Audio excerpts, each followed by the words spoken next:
Hello everyone, CDU here. I'm gonna be doing a reaction to Dr.Bob called SCP-1875, the chess computer.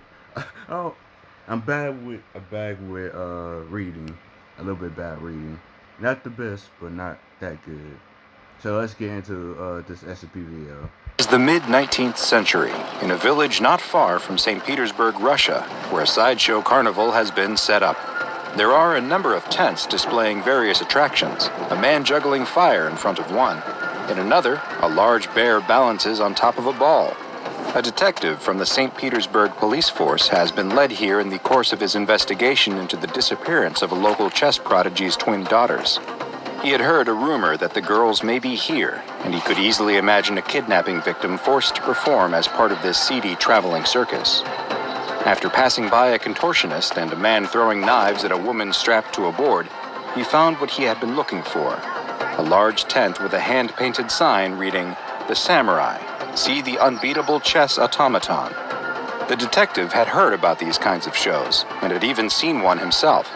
They would claim that their mechanical contraption could somehow play chess and beat even the best grandmasters without any human assistance. But the detective knew their secret. Inside was a person, cleverly hidden in such a way that you'd have no idea from the outside. But there was always someone in there, pulling on strings or levers to manipulate the machinery as the crowd looked on amazed at the feats technology was capable of. And who better to hide inside one of these charlatan boxes than a small girl who had already shown an incredible aptitude for chess? Two girls were even better than one. They could work together or take turns playing in shifts. The detective had the feeling in his gut that had yet to be wrong. The girls were in that machine. The detective enters the tent housing the automaton, but is stopped at the entrance and told that he has to pay if he wants to see. The smoky, lamplit tent is crowded with men all huddled around something in the center. A burst of cheers come from the throng, and again the man demands payment for entrance, poking the detective in the chest, telling him he has to pay or get out.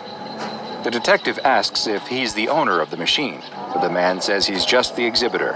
He again stresses that the man has to pay or he'll be forced to leave, again punctuating his point with a stern poke to the chest.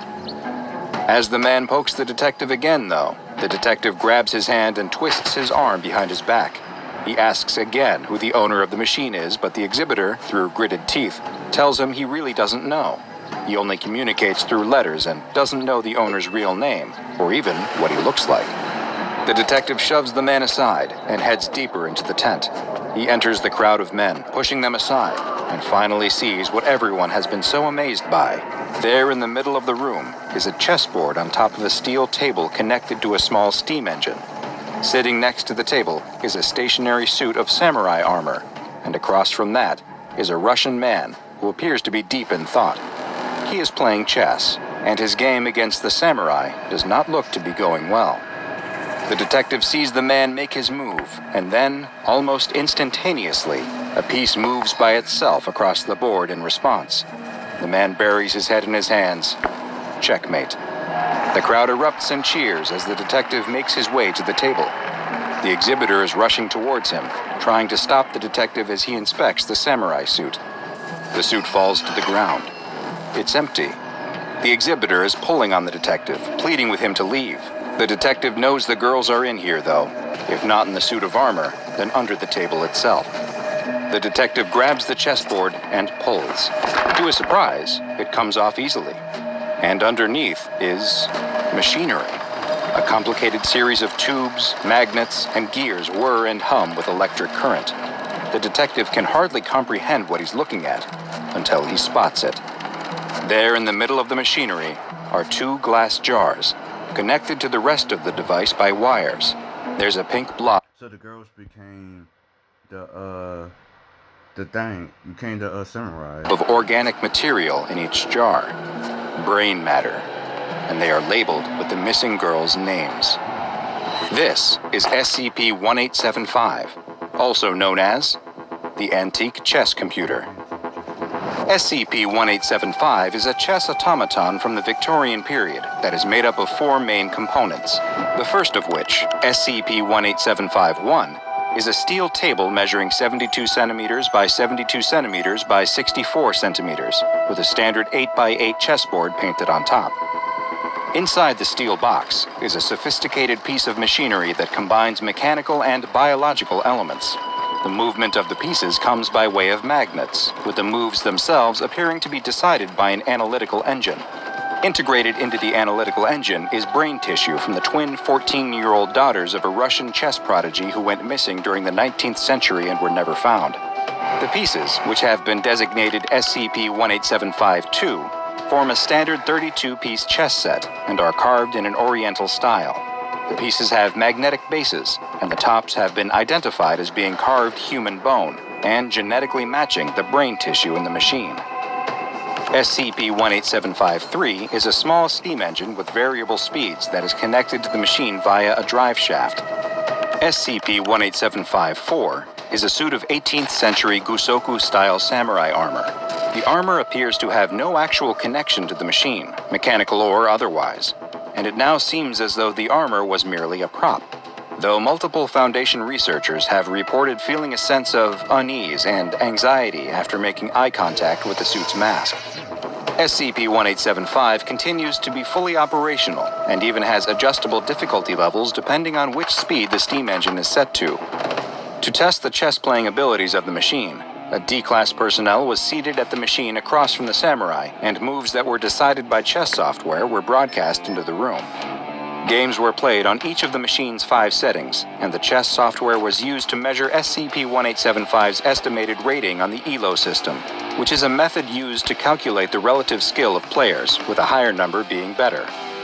At the first setting, the machine exhibited a chess-playing ability that would be rated in the 800 to 1000 range, which would be the equivalent of someone who knew how to move the pieces correctly, but otherwise was laughably bad. The second setting produced a result closer to 1200, which would put it firmly in the novice category. The third setting improved the automaton's ability to anywhere between a 1200 and 2500 rating, which meant that it could perform like an amateur all the way up to a master level.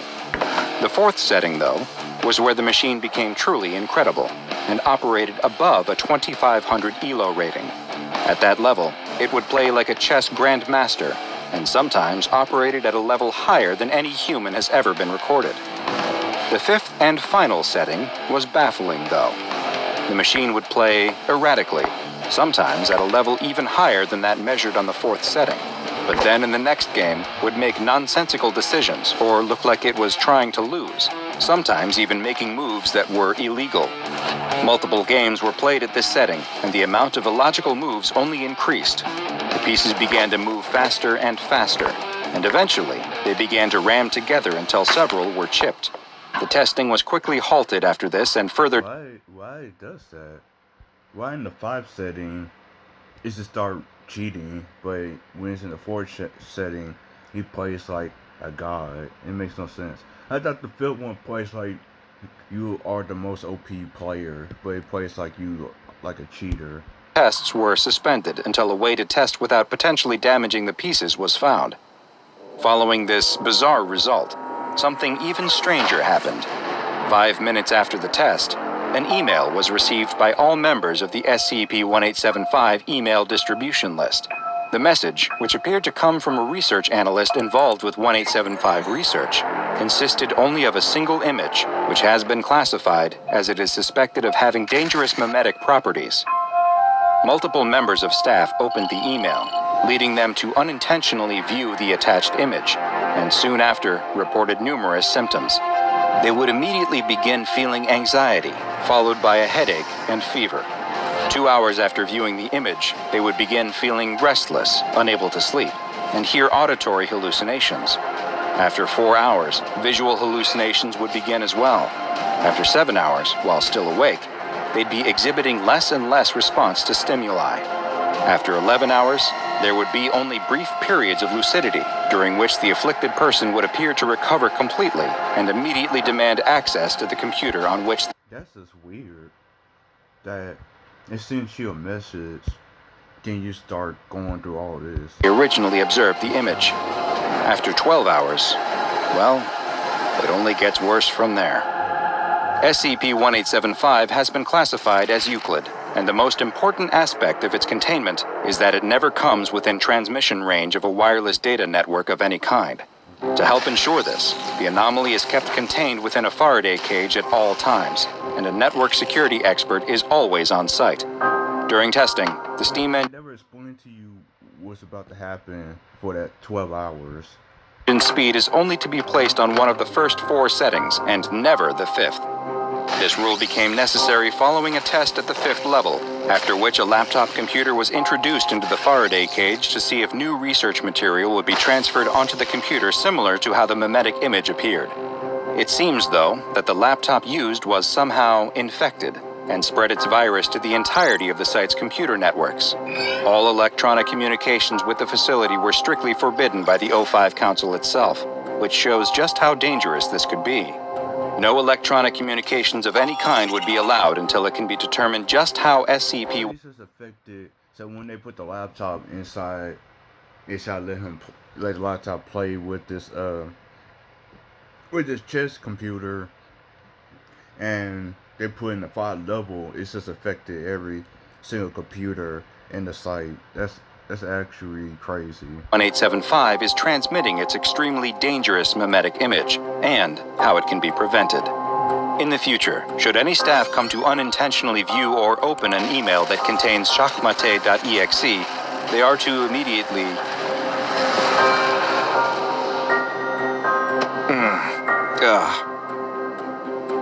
What happened? No, I'm fine. Are we still recording? Yeah, no, I can take it from, Now go and watch another entry from the files of Dr. Bob. Really, Dr. Bob? And make sure you subscribe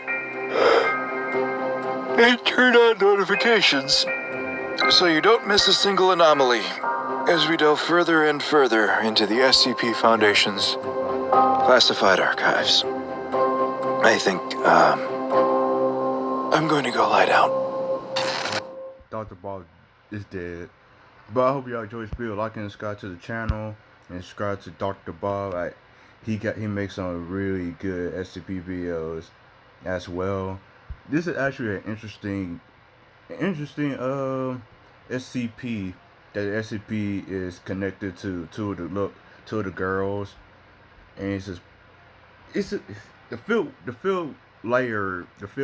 level is just a weird concept. So when it goes to 1 and 4, it's okay to play, but when it goes to 5, it starts getting worse.